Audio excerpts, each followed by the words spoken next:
문 대통령은 지난 9일 정부와 지자체의 방역 역량을 믿고 조금만 더 힘을 내주시기 바란다며 코로나의 긴 터널 끝이 얼마 남지 않았다고 했습니다. 터널의 끝이란 표현을 3차례나 언급했습니다. 그리고 바로 그 다음날 박능후 보건복지부 장관은 코로나19 확산과 관련해 머지않아 방역과 의료체계의 대응 역량이 한계에 다다를 수 있는 위태로운 상황이라고 밝혔습니다. 현재 코로나19 감염증 환자를 치료할 수 있는 양질의 병상 수가 아주 많이 부족하고 의료진도 부족하다는 것입니다. 더욱이 문 대통령이 언급한 백신 수급도 정부 계획대로 그리 원활할 것 같지 않습니다. 우리 정부가 선구매 계약을 체결한 영국 아스트라제네카의 코로나19 백신의 연내 미국 식품의약국 승인이 불투명해졌습니다. 백신 개발 과정에서 아스트라제네카가 저지른 일련의 실수 때문에 미국 내 경쟁에서 뒤처지게 됐기 때문입니다.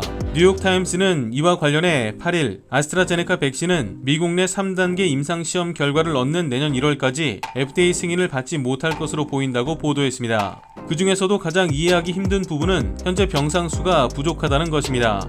공식적으로 국내 첫 코로나19 확진자는 1월 19일 중국 우한시에서 입국한 중국 국적의 35세 여성입니다. 그로부터 벌써 11개월이 지났고 올 여름부터는 이미 전 세계적인 2차, 3차 대유행이 예고돼 왔습니다. 이제 코로나19 감염증 환자는 급조된 컨테이너 안에서 치료를 받아야 할 판입니다. 9일 오후 1시 서울 중랑구 서울의료원 본관 옆 학교 운동장만한 부지에 새하얀 컨테이너 12개가 3열로 가지런히 놓여 있었습니다. 이 컨테이너는 최근 코로나 확진자가 급증하면서 병상 부족 우려가 커지자 지난 7일부터 서울시가 짓고 있는 임시 컨테이너 병동입니다. 서울시는 오는 20일까지 서울의료원과 서울의료원 분원, 서북병원 등 시립병원 3곳에 이 같은 컨테이너 병동을 마련해 병실 150개를 확충할 계획입니다.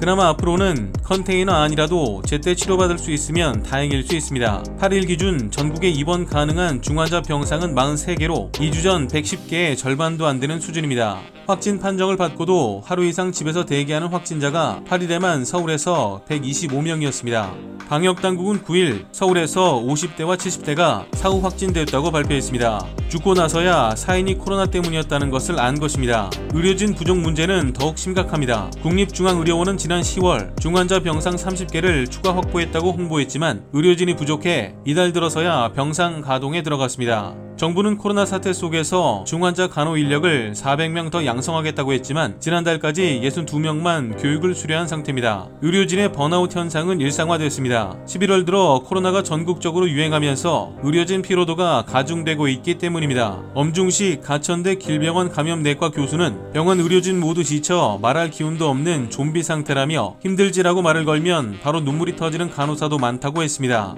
이상 광화문 디지통신이었습니다.